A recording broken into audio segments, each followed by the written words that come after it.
एक और खबर का रुख कर लेते हैं। मनी लॉन्ड्रिंग केस में जेल में बंद ठग सुकेश चंद्रशेखर ने आम आदमी पार्टी के नेता सत्येंद्र जैन पर बड़ा आरोप लगाया है। सुकेश ने दावा किया कि उसने सत्येंद्र जैन को 10 करोड़ रुपए प्रोटेक्शन मनी के तौर पर दिए हैं। सुकेश ने जेल से दिल्ली के उपराज्यपाल विनय कुमार सक्सेना को चिट्ठी लिखकर जैन पर गंभीर आरोप लगाए। सुकेश ने इस मामले में एलजी से जांच कराने की भी मांग की है।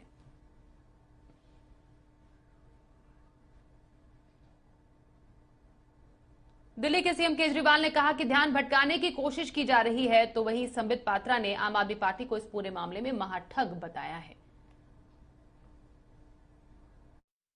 परसों मोरबी हादसा होता है, कल 24 घंटे सारे टीवी चैनल्स मोरबी का मुद्दा उठाते हैं और आज अचानक टीवी चैनल से मोरबी गायब हो गया और सुकेश चंद्रशेखर के आरोप जो हैं वो आ जाते हैं। तो लगता नहीं कि मोरबी से ध्यान भटकाने के लिए ये एक कंप्लीटली फिक्टिशियस, कंप्लीटली फर्जी स्टोरी एक प्लांट की गई है और सारे चैनल अब बस सुकेश चंद्रशेखर और सत्येंद्र जैन की बात कर रहे हैं। आज सुबह अखबार के माध्यम से मालूम पड़ा है कि ठग के घर में ठगी हो गई है और इस ठग का नाम है सुकेश चंद्रशेखर और ठग के घर में ठगी करने वाले महाठग का नाम आम आदमी पार्टी और सत्येंद्र जैन है।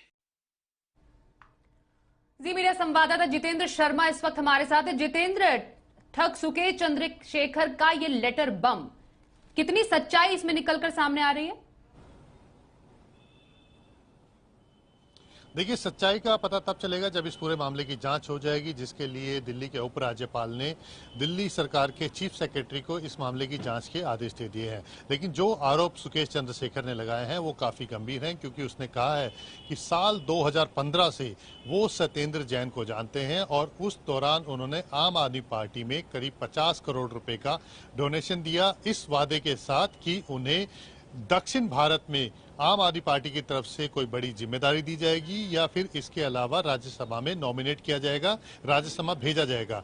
लेकिन 2017 में जब सुकेश चंद्रशेखर को दिल्ली पुलिस ने गिरफ्तार कर लिया था, उसके बाद से वो अब तक जेल में है और उसने ये कहा है कि 2019 में सत्येंद्र जैन जब जेल मंत्री थे तब वो जेल में आए थे, तब उन्होंने उसको प्रोटेक्शन मनी देने के लिए कहा। उनके जो पीए हैं सुशील, उसके जरिए ये प्रोटेक्शन मनी देने के लिए कहा।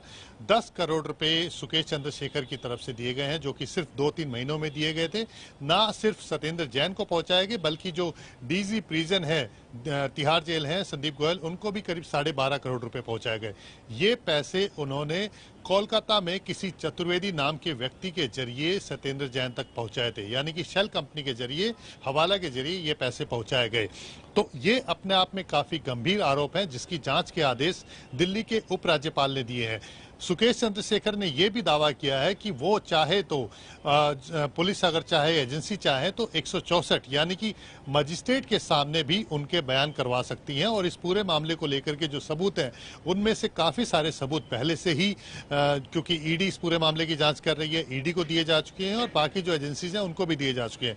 क्योंकि इससे पहले भी जैकलिन फर्नांडिस वाले मामले को लेकर के, क्योंकि सुकेश चंद्रशेखर के ऊपर एक और आरोप है कि जेल के अंदर बैठ करके ही उसने 200 करोड़ रुपए की उगाही की थी। उस मामले में जब गिरफ्तार किया है, ईडी इस पूरे मामले की जांच कर रही है, दिल्ली पुलिस इस मामले की जांच कर रही है, तो उस दौरान भी सुकेश चंद्रशेखर ने ईडी को जो बयान दिए थे तो उसमें कहा था कि उसने जेल के डीजी को पैसे पहुंचाए हैं, बाकी जेल के अधिकारियों के अलावा।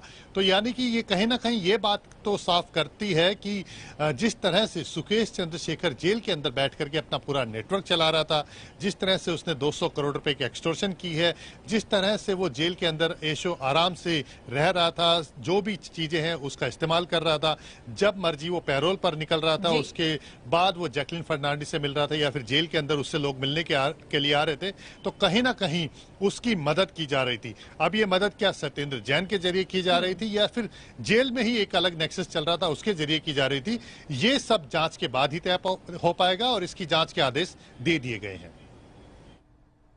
बिल्कुल, बहुत बड़ा विस्फोट हुआ है। ये लेटर बम जो ठग सुकेश चंद्रशेखर ने एलजी को लिखा है और अब एलजी ने, जैसा बता रहे जितेंद्र, इस पूरे मामले की जांच के आदेश दिए हैं। धन्यवाद करेंगे आपका जितेंद्र, पूरी खबर पर अपडेट देने के लिए।